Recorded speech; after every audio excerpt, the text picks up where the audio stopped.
And now it's come up that there are snitches in YSL.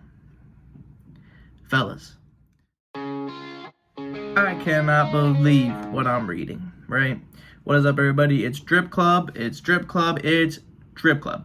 So thank you for joining us on another episode. I had just uploaded one about Young Thug and his case and being denied bond. And I was just browsing through Twitter as I do, and this came to my attention. It's the latest and terrible developments of this story. And like I said, they're going to get, I don't remember if I said they're going to get a lot worse, but they don't look, as the time goes on, they don't look any better. And it just keeps getting worse, okay? And this is probably the worst thing I've seen so far, right? So Young Thug's prosecutor claims to have proffers against Thug from people indicted with him. So now it is official, as per the prosecution, that there are people in this case that are now being turned against Jeffrey. Oh boy, you can't buy loyalty. You just can't, unfortunately. So the prosecution in the Young Thug RICO case has revealed it received proffers, I don't know what that means, from members of YSL that name Thug as the violent head of the organization. So you're getting a situation with a lot of young dudes on the line for a lot of crimes. And they're all asking themselves, well, if I don't snitch, somebody else probably might, you know.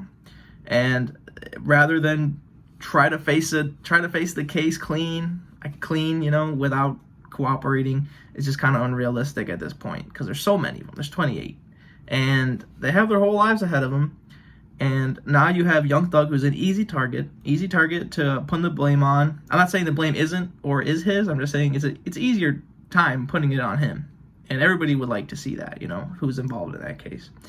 So as I was saying in the last video, you know, the conflict of interest with the attorney, it makes more sense now because I said there might be a snitch or an informant or somebody cooperating, and now we have the prosecutor telling us yes they are. What a surprise. So they have people who are willing to testify about Young Thug's alleged crimes. We have taken proffers from fellow gang members from Mr. Williams. The prosecutor, Don Geary, said to the court, some are on this indictment, some are not. They have stated formally that Mr. Williams is dangerous. They are afraid of him, and that if they cross him, he will kill them and their family. And they were very clear about that. So that's what the cooperatives are saying to the prosecution. And then this is, I guess, was what a proffer is. An informal proffer allows the individual to give some bits of information so that law enforcement authorities can decide whether they want to offer formal cooperation. So they have people who are like auditioning. They have people in the case and outside the case, but in the case auditioning to be snitches. You can't make this stuff up, you know. You could, but why would you? So watch the video of the moment. Yeah, I do want to watch the video. I'm trying to find it. There have been significant proffers about Mr. Williams being a danger to the community. Judge Glanville surmised before giving his ruling. In particular, the state's proffers that they have taken proffers from other gang members and people who are in this particular indictment and not in this indictment, that Young Thug is the leader of the gang. He is dangerous, and if he crosses them, he will kill them or their families. All right. Where's the video? All right, so this is the lawyer stating what we've just heard. Go on. Judge, I will also say that we have taken proffers from fellow gang members for Mr. Williams. Oh. Some are on this indictment, some are not. Oh, God. They have stated uniformly that Mr. Williams is dangerous. They are afraid of him, that if they cross him, he will kill them and their family. And they were very clear about that. Oh, God. As if this thing couldn't get any worse. As if it couldn't get any worse for YSL or Young Thug. It just did. Within a matter of like an hour since I made that video. It just gets worse and worse. So, let's just give a quick recap. So, first, Young Thug was picked up on RICO charges. Okay? Spawning back 10 plus years. And then, you know, they got more felonies on him when they raided his home and found things he shouldn't have. That's a no-no.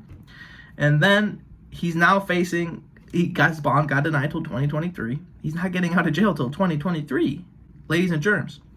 And now it's come up that there are snitches in YSL.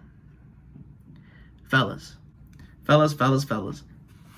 Let's tip our hats to the judicial gods that they come out with something favorable to Thug. You know, I'm supposed to give I'm not supposed to do anything, but I like Young Thug and I want to see him free, and I want to see him with the least amount possible.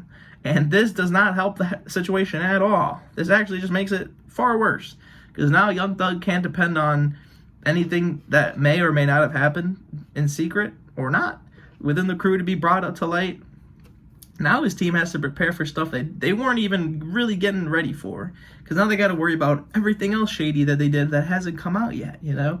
And it's insider stuff, people from YSL, and they're going to say whatever they got to get that reduced sentence or no sentence or their deal, because they're in fear for not only their lives in jail, they're also apparently afraid of Thug, because if you cross Thug, he'd be mad, right? So we'll see how this thing plays out. But you gotta hit subscribe, comment, like, and all that stuff to stay in the loop. And I wish I had better news. I wish I had a fun story. But maybe next time. So you guys have a good one. I'll see you all in the next one. Peace.